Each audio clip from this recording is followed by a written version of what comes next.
when you have a distant source and it's emitting light, and you have two telescopes that are connected to each other with a cable, the light from the star will reach telescope 2 before it reaches telescope 1. It means that you get a different phase. And you can use that by determining something about the spatial structure of the source. And to make a long story short, you use the distance between the telescopes that sets that phase difference, and you can use that to get maybe much higher resolution images where the resolution is actually the wavelength divided by the baseline length.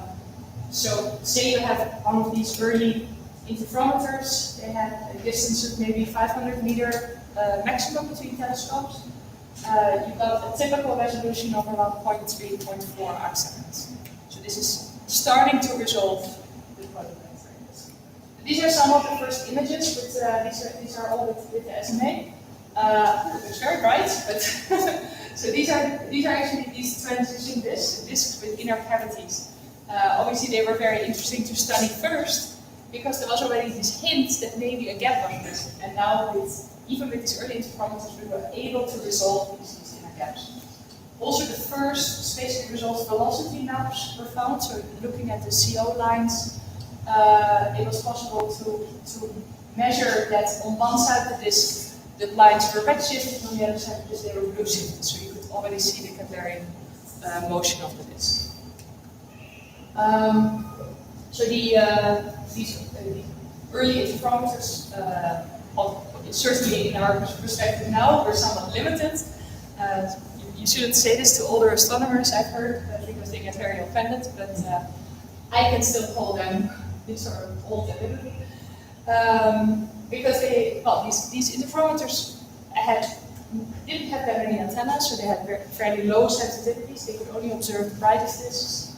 Therefore, they could also mostly observe dust continuum molecular lines were really hard. You could do that only in the brightest disks. The baselines were relatively short, like 500 meters was the maximum. ALMA has 16 kilometers. I'll show that in a minute. So it means you can only marginally resolve the disk. And also you have a limited number of baselines, limited number of antennas. And it means that your image quality is actually not very high. You could kind of see that here already. That this still looks like, this doesn't look like a ring, like a beautiful ring. And this is purely because of the use of interferometry that you get this weird imaging artifacts. Again, we'll go over that this afternoon. Okay, so this is where the fun started, also for me, in 2012. ALMA, Atacama Large Millimeter Submillimeter Array. So this is a millimeter interferometer consisting of 66 antennas. So it's located in the Atacama Desert in the north of Chile. The antennas are 12 meters in diameter, so they're pretty big by themselves. You can see here people standing next. I'm showing these are Chileans, which are, they're not as tall as Dutch people, but they're still pretty, they're not that short here. And they had to be assembled and brought up to the high side at 5,000 meter elevation, one by one, to construct the array. Did I need to have? Okay. I guess I have more technical details this afternoon. Next up about stuff. So, ALMA, even in early, the first 2 years of ALMA, it was possible to resolve all of these transition disks, these disks with inner cavities, down to 0.2 arcsecond resolution. So even now, at 0.2 arcsecond, we can already see a large variety of structures. We see that there are indeed these inner gaps, but also some of these disks have multiple rings. Some of these disks are asymmetric.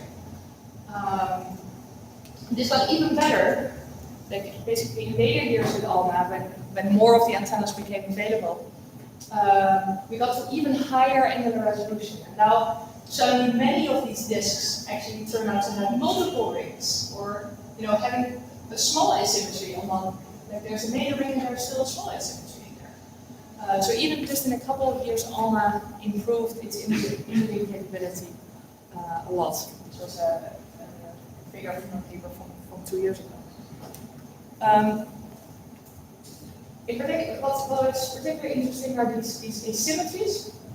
We think that these asymmetries are related to vortices in the disk, and a vortex is something that you know if you pour milk in coffee, you get this kind of spiraling motion. This is the result of shearing of two fluids moving alongside each other. We also see it sometimes in clouds, where you have multiple layers of different temperatures. If you get this kind of swirling pattern. So the same thing is thought to be happening in disks, and that can lead to these dust asymmetries. Again, I'll explain that in a lot more detail tomorrow. Then ALMA eventually got to its full imaging capabilities in 2016, when the first image at 0.004 arcsecond resolution was revealed. That was the HL tau disk, which you hopefully have seen before. So if you Google protoplanetary disk, I think this is the first image you find. And as it turned out, even the disks that don't have a dip in their SED, that were considered full disks, turned out to have these narrow gaps throughout their dust distribution. And we see this now in many of the protoplanetary disks that are observed at high angular resolution. Very often they contain these gaps as well, and sometimes even spiral arcs. So there's so much more substructure seen in the dust continuum that we haven't expected at all. I already mentioned this. We can now also have the sensitivity now to detect molecular lines. This is the channel map. Yeah, I actually showed this already before. So we were scanning through the velocities. In each panel we see a different velocity, and we can actually use that to create a velocity map with all the red shifted emission on one side, the blue shift on the other side. So the dust continuum is overlaid here in the middle. So you also see that the gas is actually much more extended than the dust is. It's another interesting result. Then if we, again, these are just some snapshot examples. If we look at some of these disks with inner cavities, here in blue are disks showing continuum emissions, so tracing the dust, millimeter dust rings. If we then compare that with the 13 CO, so one the CO AstroTwinCoLO, we see that there's also a gap in there, but that gap is actually smaller than the gap in the dust. So it's every time this image belongs to this is the gas distribution in this dust is the gas distribution. This is evidence that planets are most likely creating these large gaps. I'll come back to that tomorrow. Then there is something really interesting happening with kinematics. There are many more examples of this. Not all disks show this nice butterfly pattern with just blue shift and red shift. In some cases, we look at the velocity maps, and what we see is this really weird bending thing in the center of the disk. So we may be tracing gaseous material that is accreting through the gap onto the star, but not, and that's why you get this non-capillary motion in the disk. Another thing that ALMA has enabled us to do is to do disk surveys, so kind of same as what we did with Spitzer, taking quick images at low resolution of each disk in a star-forming cluster. These disks were usually selected from the Spitzer catalogs. I already mentioned how powerful Spitzer was in that sense. And we know where the young stars with the disks are, but we only have a photometry, we don't have an image. Now in ALMA, we were able to take quick images. These are only 1 or 2 minute integration per source. This whole program of 100 lupus disks took only a couple of hours. And now we have low resolution images of the continuum and also of the CO emission in many of the disks in nearby star-forming regions. With this kind of emission, we can, for example, measure the dust mass and then say something about the dust mass as a function of evolution or as a function of stellar mass.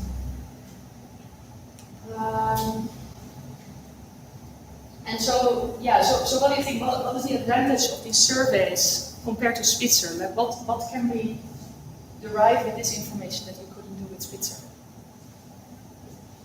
With the SEDs. Cheaper or faster?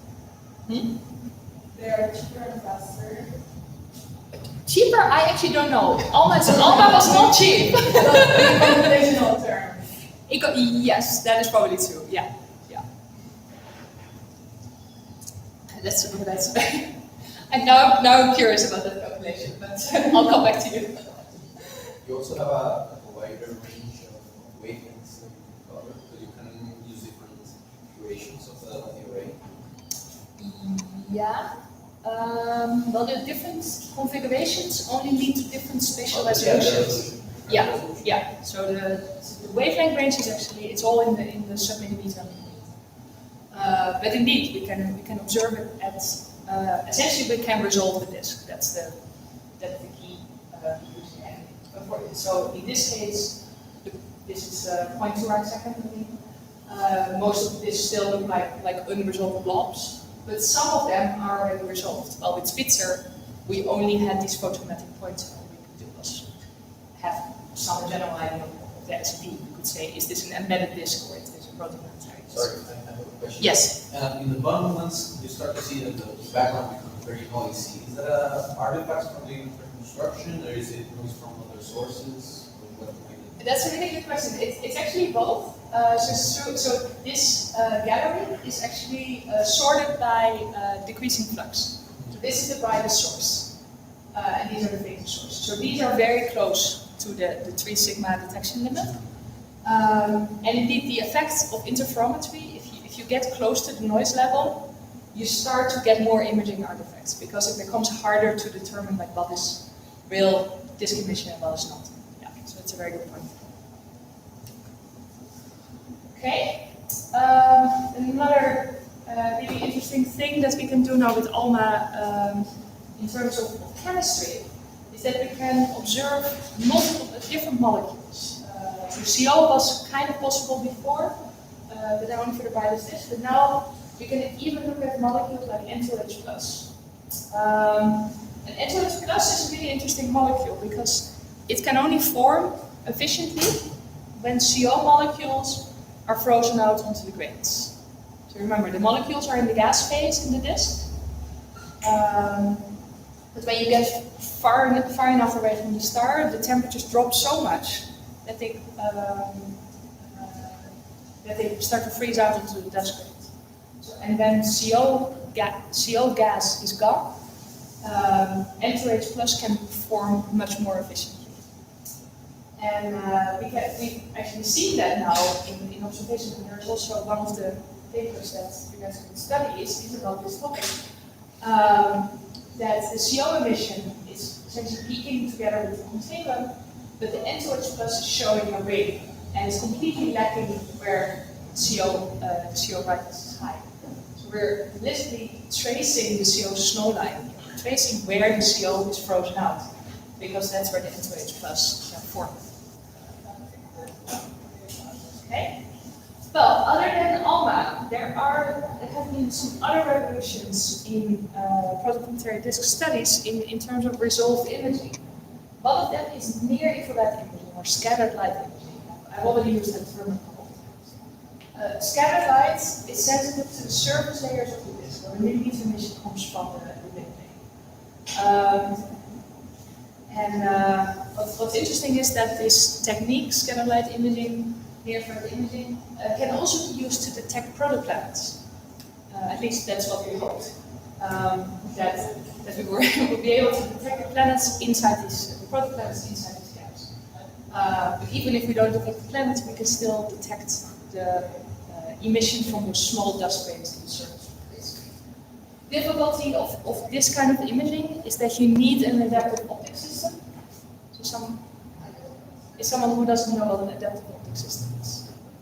You can say it, I can explain it. Okay, perfect. You usually need a coronagraph that blocks the stellar light because the star is really bright compared to the scatter light of the disk, so you need to make that kind of instrument. And then you need observing techniques or actually like algorithms to remove all the diffraction patterns in your image. So Also in near-infrared imaging, it's not as simple as taking a photo. Just like in interferometry, you can take a photo, you have to take a Fourier transform of your baseline data. Also here, what you see is not exactly how you look like. You need to consider about these imaging considerations. However, we do have some beautiful images. So here, this is just a collection from the SPHERE instrument in Chile, and SEEDS there was a survey with SCAXIO instrument on Subaru in Hawaii. So here are a number of examples of structures in scattered light seen in photoplanetary disks. Also here we see rings and gaps. We also see these spiral arms sometimes. Also here is a spiral arm. Also shadows in some cases. Also in scattered light, there is a large variety, and it's not. We will see tomorrow in the substructure lecture that the substructure seen in scattered light can sometimes be very different from what we see in the image. So I already mentioned these shadows, so just want to point out two examples of that. So here we see this dust ring, and also here we see the dust ring, maybe some spiral arms alongside, but there's also a shadow along the dust ring. We see here, we see here.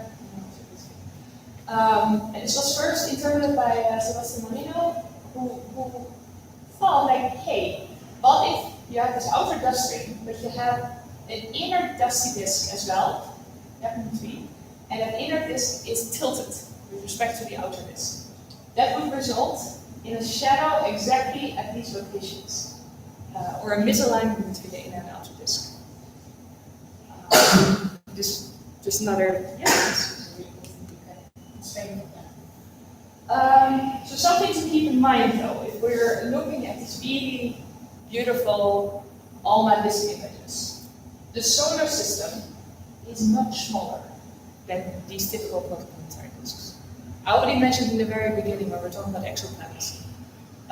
Exoplanets show a very large diversity, very different properties than the solar system. Protoplanetary disks, at least the ones that we like to study, the bright ones, are probably also very different from the solar system, and maybe also different from the exoplanets. So we always need to be a little bit careful with over-interpreting and trying to connect a disk structure to the solar system or to an exoplanet application. Because the scales are really important. The solar system is a lot smaller than what we can see in these ALMA images. Okay?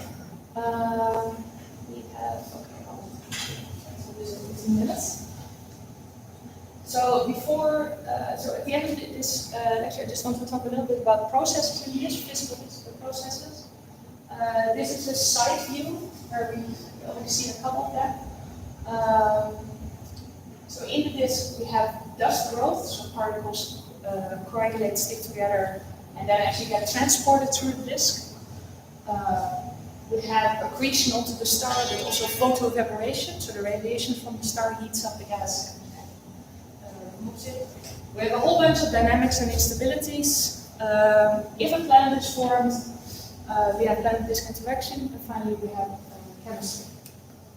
So, for the accretion and photoevaporation, the basic idea is this. If you have the radiation from the star, very close, like the part that's very close to the star will be fully ionized, so that will remain intact.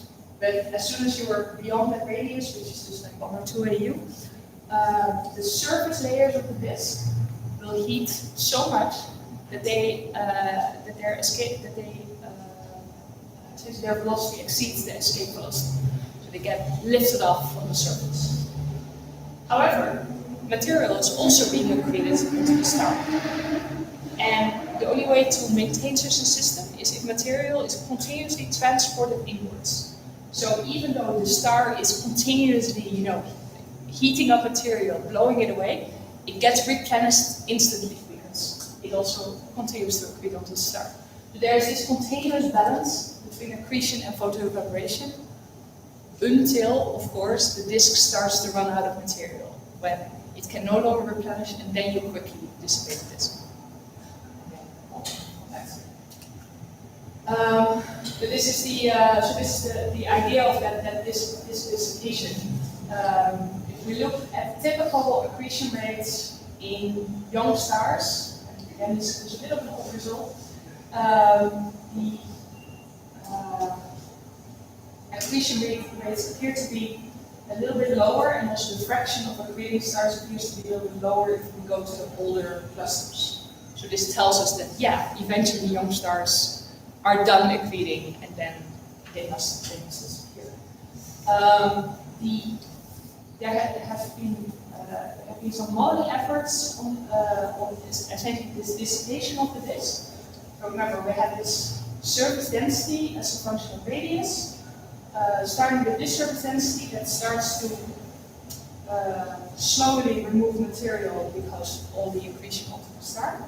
But then at some point the accretion rate becomes so low that the photoevaporation, that it drops below the photoevaporation rate. And then what you get is a very quick clearing, like a very quick clearing of a gap that then spreads out. So you kind of have to follow percentages here.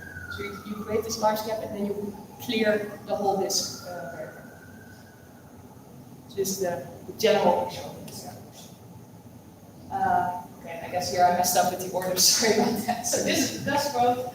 I've already shown this earlier on. We have to grow particles from 1 micrometer in size up to 1 millimeter. That's the part that we can observe. But then we still have several steps to grow all the way to rocky planets. Within the photoplanetary disk, we mostly care about this part and like the signatures of the dust growth up to 1 millimeter in size. Then dynamics and instabilities. So there's a lot of work in protoplanetary disks regards hydrodynamics or fluid dynamics. And this is because you can treat the gas in the disk as essentially a liquid that is flowing through the disk and interacting with whatever else in the disk. And here we see an example of a hydrodynamical simulation of a planet. So we see the planet that's orbiting the star. Due to the various forces in the disk, it will generate these spiral density waves. It will start to clear a gap and also create essentially. Sorry, that takes here. Well, you can slowly start to see it. You get these the formation of these vortices along the outer edge of the planet gap, which is the result of the instability. Again, this is just meant as an example. Hydrodynamics are a very important tool in understanding protoplanetary disks. But we do have to remember that these simulations are always highly simplified, so we don't always know whether these things actually happen in disks to a level that we can observe them. Okay. Another process in the disk related to this is gravitational instability. So the idea here is that if a disk is very massive compared to the star, it will spontaneously start to fragment, and material will start to clump together. So this is almost the same as how a star forms, right, in a cloud. This process of fragmentation and gravitational instability has been proposed as a way to form planets, but there's still a lot of issues with that model. I'll talk a little bit more about that on Friday. The main issue is that the disk masses that we're currently measuring, with all the issues that we have, seems to be too low for this process to actually happen. Okay. Then planet-disk interaction. So when a planet is formed, it may carve a gap along its orbit. It may create dust traps, which I'll come back to tomorrow. It may create in the form of pressure bumps and vortices. It may trigger these spiral arms that we may be seeing in the scattered light. And also the planet may migrate inwards or outwards. This may all sound like magic right now, so don't worry about it. This is just to give you a hint of what we're going to discuss further.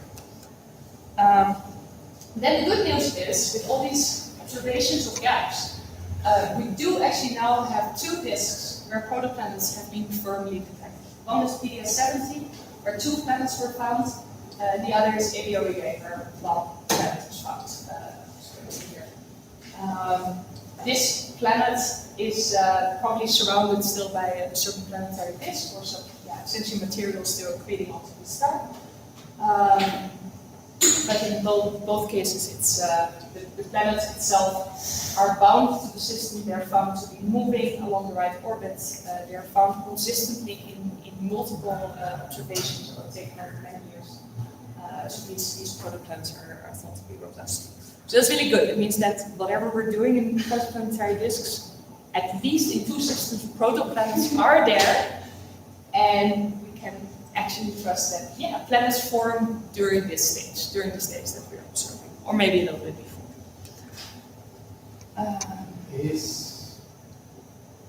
Sorry? Yeah? Is only protoplanets in the gaps, or maybe it could be, I don't know, 2 other objects, guessing asteroids, and it can be in the same orbit of light, or? You mean in these specific observations? Well, mine is very, when you see gaps, it could be necessarily a planet, or it could be other object, like you say, asteroid.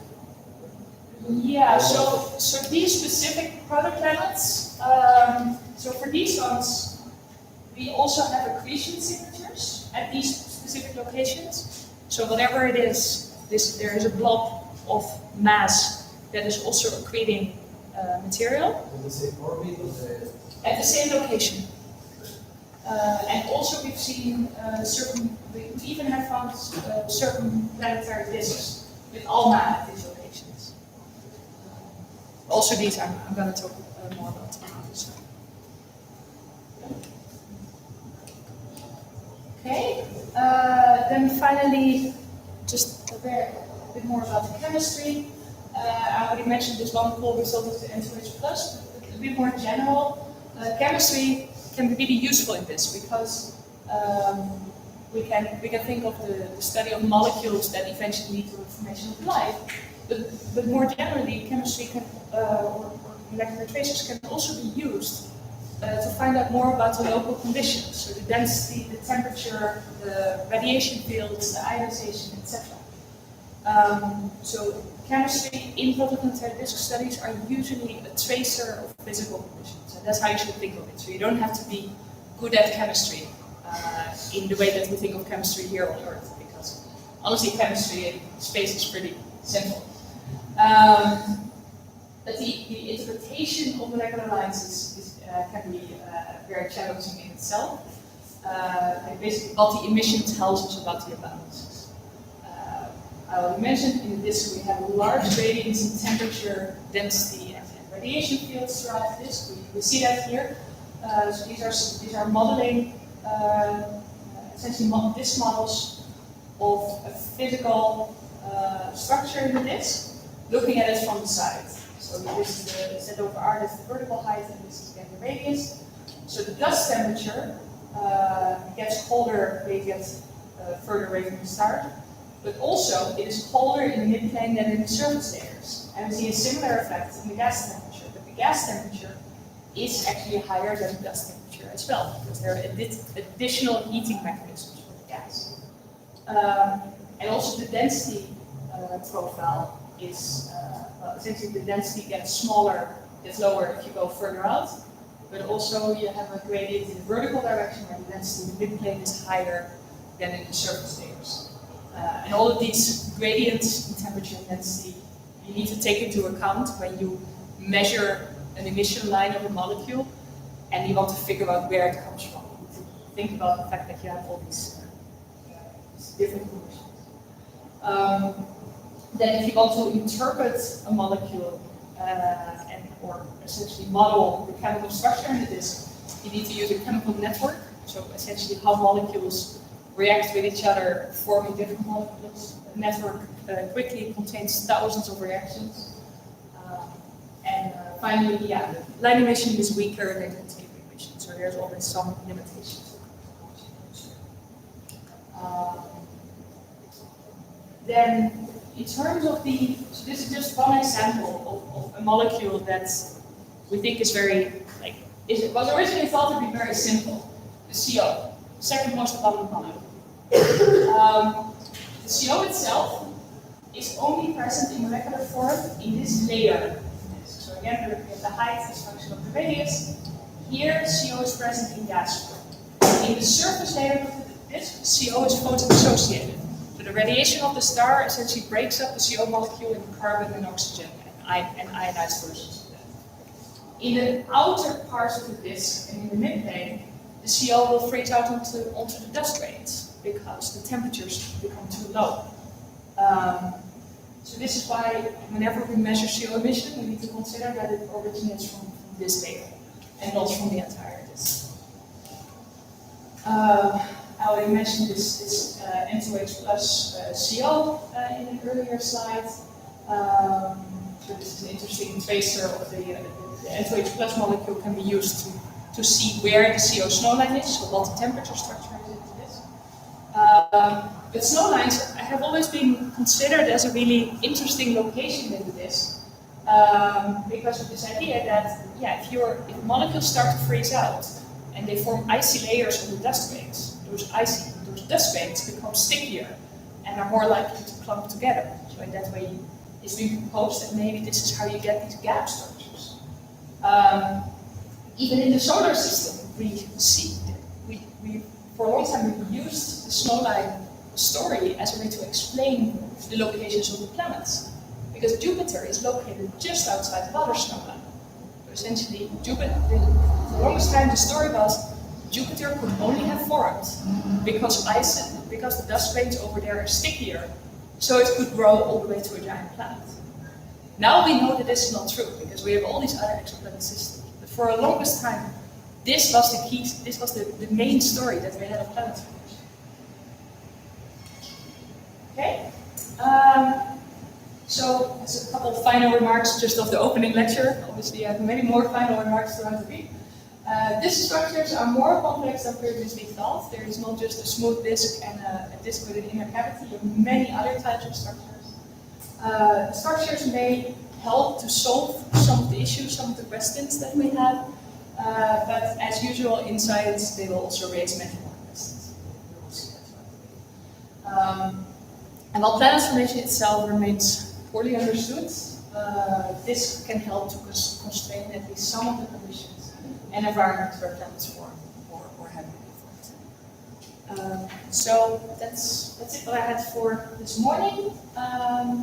We are definitely running over time, so I'm sorry about it. I'll try to manage my time better in the coming lectures. I propose we take another sort of 10-minute break, and then we're going to get started with the paper project. Yeah, if you guys want to just take a break now, I will start explaining that when you get back.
O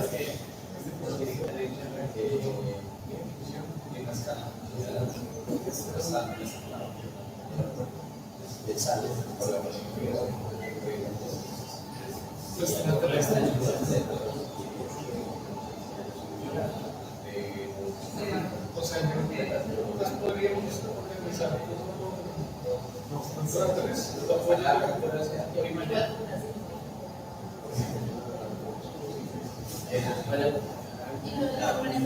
Vale, sí, sí.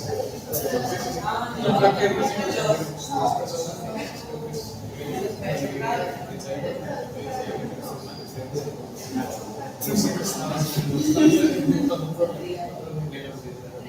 no, ya está bien, pero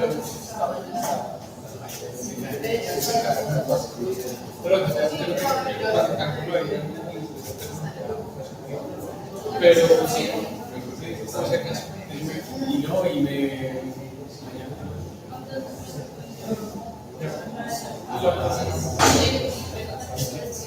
Your slides are for the whole week already prepared, or you're preparing the day? No, I still have to do quite a bit. Okay, because as long as you have it done, you can share with me and I can post it on the webpage if you want. Okay. Just whenever you have them ready. Yeah, so I have the ones for today ready, obviously, for tomorrow. Almost done. So, Okay, perfect. yeah.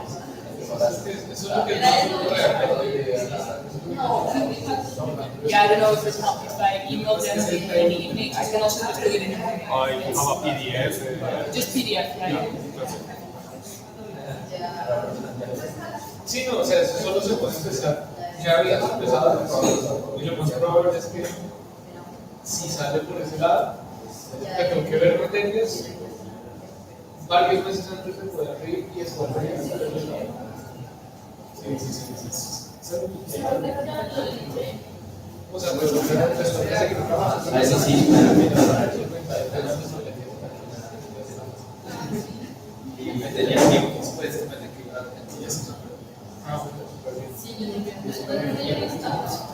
de pronto está más fácil que yo te pido.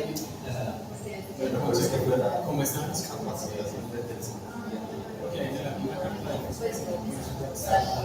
Igual es muy cerebros son fregados. Chilenos son fregados. Yo te puedo conseguir el contacto de un amigo que está tratando de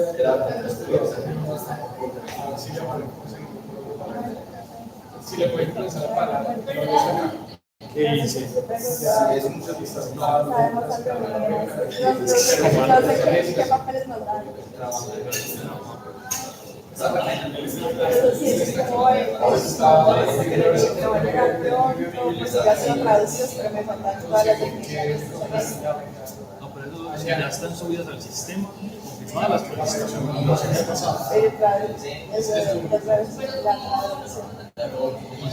La traducción. De la traducción.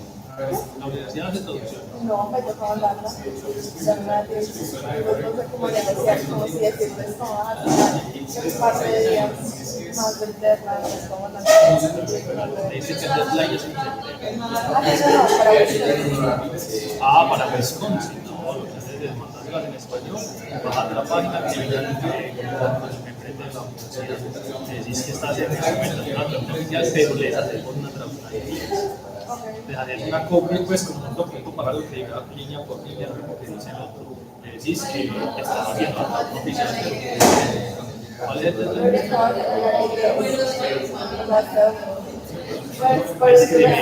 Escribirles y decirles que si pueden hacer eso mientras se hacía la página de las cuentas.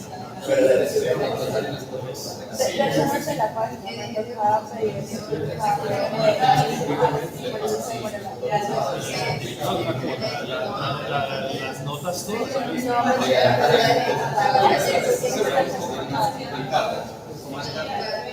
Yo no puedo darle un pantallazo a... Uno puede descargar el ¿no? Se lo mando. Descargar esto de la academia. Eso sí que lleva.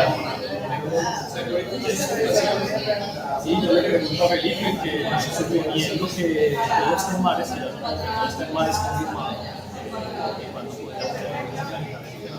hacer No promete nada, la fecha de la semana pasada y varias cosas. Depende de lo que hagan. Listo, voy a contar. Listo.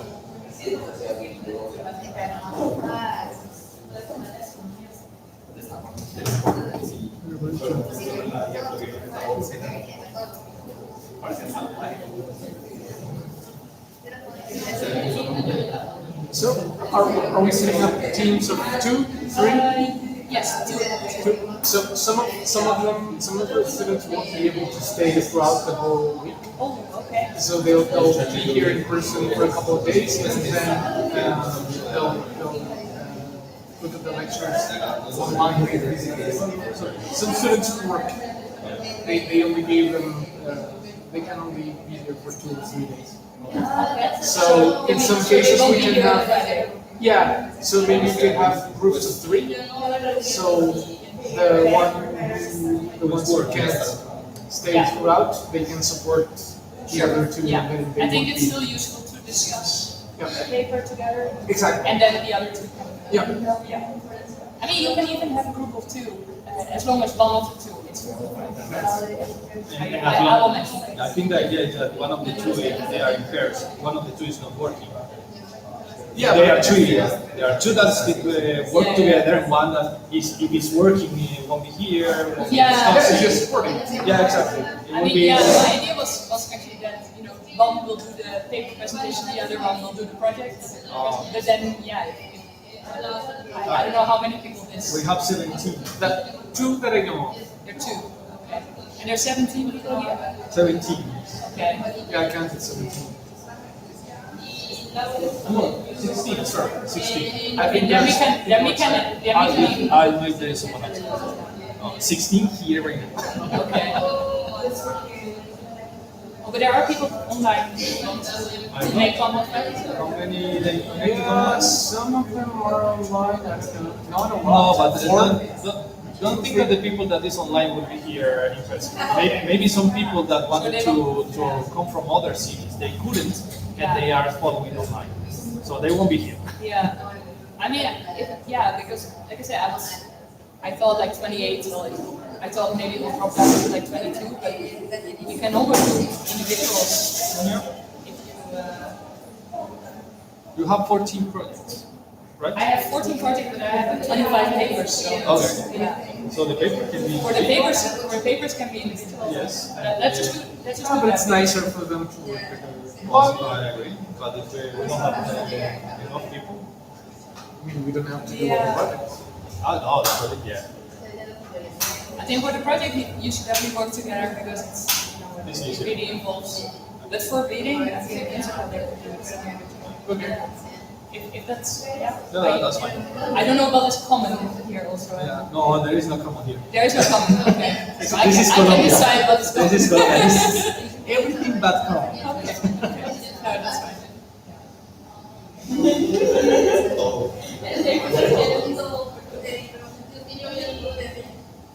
What time do we start again? No. Are you on there? Pues digamos, lo eléctrico, si uno pasa por acá, sí, pues ya es más suave. Yeah, I think we're here. So I think 17.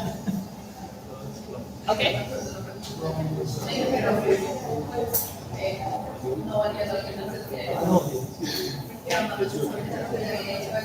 Oh, yeah, there it is. So 18. 18. Okay, yeah. I have 23 papers. You're not need to present any. I don't need to present Okay, we the. don't need the people. No. Okay. And should we turn on the light? Let's start. Should we turn on the light? Sure. Yeah. And you want to stop at 12, right? So. 12:30. Oh, 12:30. So we have about a minute. Is that wake up? Okay. No, because it was too dark. Oh, I see. Yeah. Okay, I hope it wasn't too dark. No. Okay. Is everyone back? Did you have a neighbor? Sorry. You two were. Did you have neighbors or that is that your stuff? Is there anyone on the desk with you? No, I think they are along in the desk. Okay, no worries. Say no, say no. Okay. I didn't know to start till everyone was back, so here we go. Okay, so as I mentioned in the schedule, we're going to spend some time reading a paper of an important discovery. I have 23 papers, and I have I take prints here with a list of, the title of each paper and the abstract of each paper. So I'm just going to hand that to all of you. So the idea is that we're going to have presentations on Friday, 10 minutes per person, or 10 minutes per pair, where you present all the papers about all the discoveries. Of course, you can use your computer to go through the literature to maybe look up additional references. I also have the paper printed out, so as soon as you pick something, I'll give you the paper. I can also send you the PDF if you prefer that. I can also help with finding additional literature. If you have any questions, if you find something really confusing, of course you can ask me. So originally, I thought that there were going to be 28 students, so I thought 14 pairs should be enough, but actually we have about 18 of you, and not everyone will be here on Friday. So I think it is actually nicer if you work individually on this. Only if you're not here on Friday, you can maybe pair up with someone, because then you can at least talk about, discuss the paper together, and then the other person will present. Is that clear? So let me pass this around. So just take a copy and start going through it and pick a topic that you find interesting. I think we're going to go first come, first serve. So just come to me if you have found something that you would like to present. I will mark it up. If we get big fights about everyone wanting to present the same paper, we may have a bit of additional discussion. The one that survives, get it. No, if there's a debate about it, we can always have some more consideration. And so does everyone know how to look up papers on the internet? Sorry, again, I should ask this differently. Does someone not know how to find a paper on the internet? If you have a reference, do you know how to find it and download it? Yes? Perfect. Yes, I hope you heard. Huh? I hope. Well, you should. I don't know. Oh! He said I hope. Yes. Okay. Okay. I actually was looking for it. The Benisti one? Benisti? Yeah. Okay. I really like that one. I can. And actually, let me put it in the spreadsheet. Okay, perfect. That was actually very, very nice, because I was, it was during the pandemic, and I was in the Sagan summer school that NASA did, and there were some talks by Benisti. Okay. And during that school, they announced the discovery of the circumplanetary. That's really cool. Very, very good. Yeah. Okay, so what is your name? Geronimo with J. Yeah. Calderon. Calderon. Yeah. Wait, is that the E? Okay, perfect. Okay. So that's it? Yeah. Do I have to look for the PDF, or do you have to print it out? I can always send all the PDFs to you. Can you put the PDFs on the website right now? Yeah? Okay, then I'll do that, and then you can download it. Yes? Yeah. So I would be interested in this one. 21? But the issue is that maybe I'm the one Herman was talking about. I have to leave because of my work and so on. So I will be working on it. I'm pretty sure that Okay. I will be able to. I'll see if someone else wants to present it too, and maybe you can do it together. And otherwise, yeah, we can see how things work out. I don't know if you want to present on Wednesday, like we can always find a spot or something. But yeah, I understand that. Okay. So what's your name? Jorge. Okay, yeah. Like this? Second. I. Carlos. Okay, perfect. Yeah. Hi. Hi, is this one already taken? Which one? The case of spontaneous. No, not yet. Okay, perfect. What's your name? Natalia and Catalina. Natalia and Catalina. Okay. Yeah, Choose this paper. Hendrik. Right? Yeah. Okay. Alejandro. Alejandro. And your last name? Murillo. No fight yet. This No fight yet? This is disappointing. Okay, you're weird. No fight, no blood. What is this? It's going to get bloodier later. Existen que hay trabajos de la votación antes con él. Cuando no decimos listas.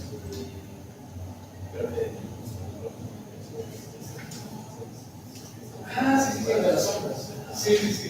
Está chévere, profe. Bien, bien.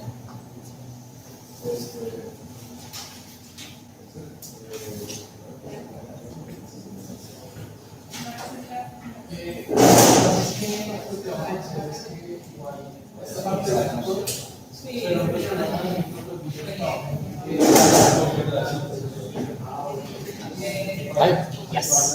No. The Toastmasters, So 21. There's no. well, so Jorge Cardenas, he said that he wanted to do it, but he is actually not here on Friday, so maybe you can work together with him. Ah, okay. Yeah. So what's your name? Sebastian. Sebastian. Hernán. And Alex. Yeah, I got you. Who is? What is the name? Jorge. Jorge, where are you? I Ah, found you. Jorge. Yes, I found you. okay. I found you too. Okay. Yes. 18. Perfect. Yeah. Alejandro. Calderon. Calderon. Okay. Yeah. Thanks. What more 16. Yeah. Frank. Frank. And then Bo.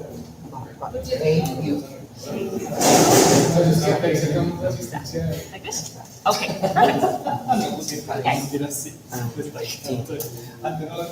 18. That one is already taken. Another one I like.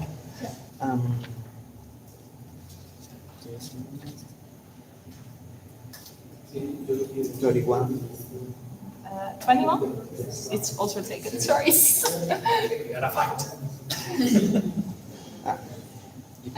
Sure, no problem, no problem. Sorry, yeah, this was bound to happen. Sorry, guys. I do have a question before. Yes. I did choose the fixed one because of the X-ray. I have worked with like the X-ray diffraction, but I don't know if it's kind of No, this is really a chemistry group. Okay, but I think I'm gonna work with that. Yeah, with that sounds six. good. 6. Yeah, and what's your name? Ana Sofia Marilanda. Ana Sofia? Yes. Marilanda. Yeah. Yeah. Landa? Yeah. Perfect. Okay, thank you. 11. 11. 11, yeah, that's still free. Yeah. What's your name? Marcela. Marcela? Last name?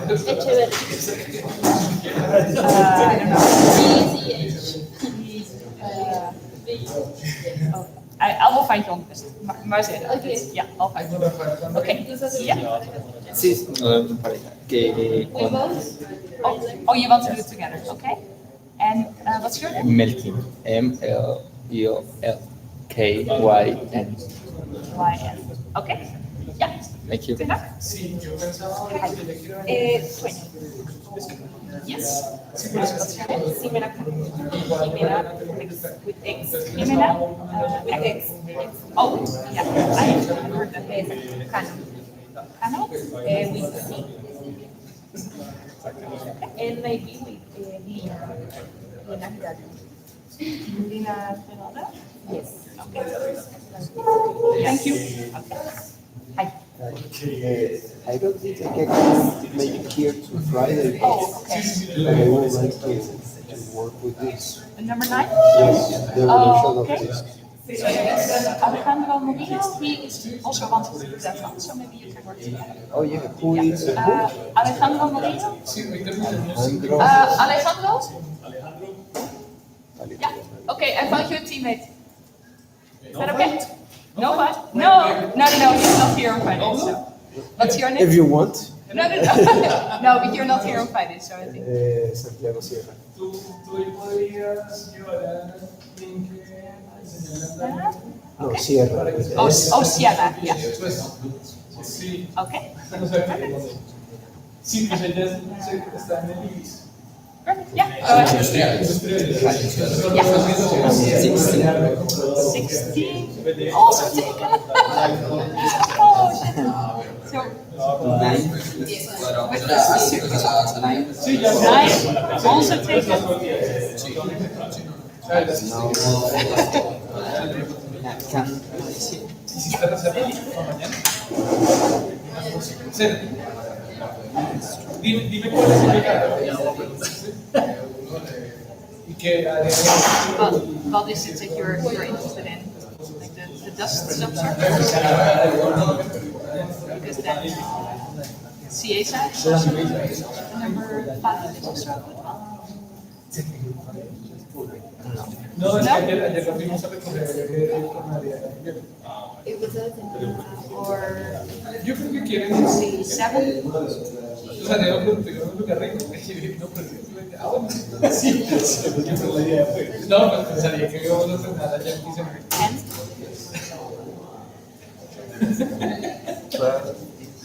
12 is free? yes. Yeah. Okay. What's your name?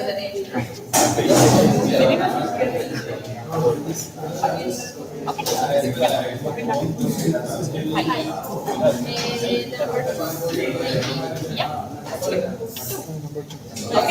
What are your names? Sí, bueno. Sí, ¿eso lo veremos ahorita en la tarde o...? Yeah. Sí, Sorry. I probably did that hay completely varios wrong. compañeros que ya Anneli? lo han instalado. Entonces, tendrías que y si no, igual vamos a estar listo, pero sí, con cada uno.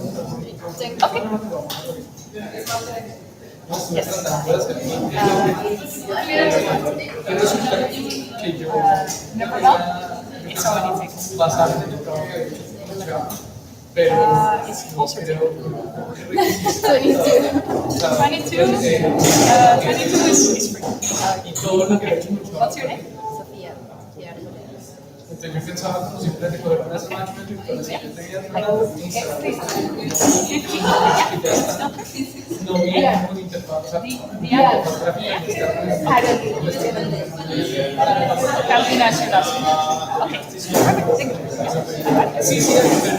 pero no tiene interfaz gráfica, o sea, no se conecta rápido. Siempre hay una máquina por ahí disponible. Falta entonces que se abre con máquina virtual. Faltó eso.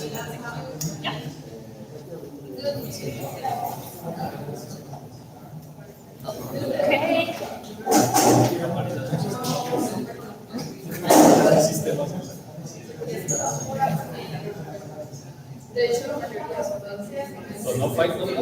No. Actually, sorry. With everyone coming here, the printed papers. So I have 2 copies of these. And Esteban will put the PDFs on the website. You have to fight for them. So they are in alphabetical order. So if you want, you can grab them here. And if you just want to have the PDF, that's fine. No fighting. I'm not going to take them back home. So. I don't see blood. No fighting. No fighting. No fighting. You guys really want to fight? Can we leave that for the game? It's a peach writer's preference.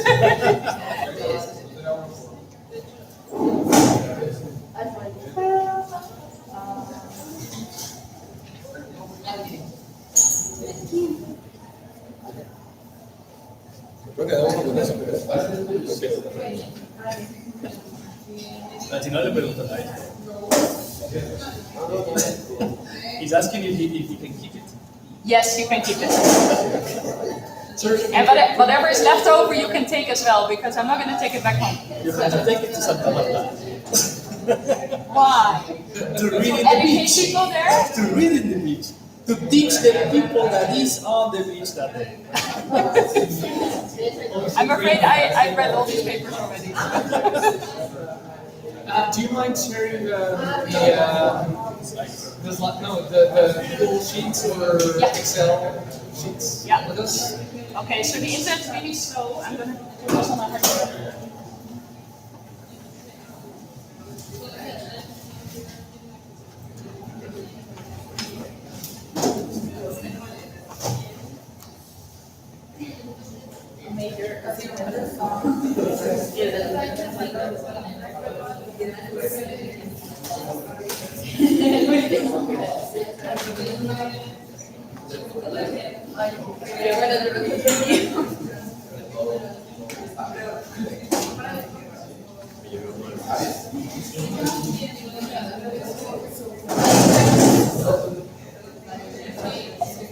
Ah, shit.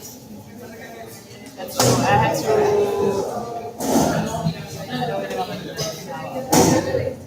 Sorry. I need to reboot my computer too. Before I can use the help register. Okay, now take this.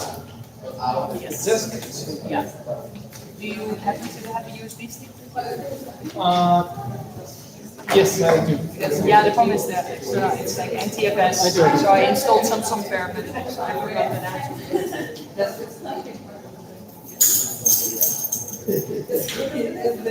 Yeah, maybe try this one. Okay.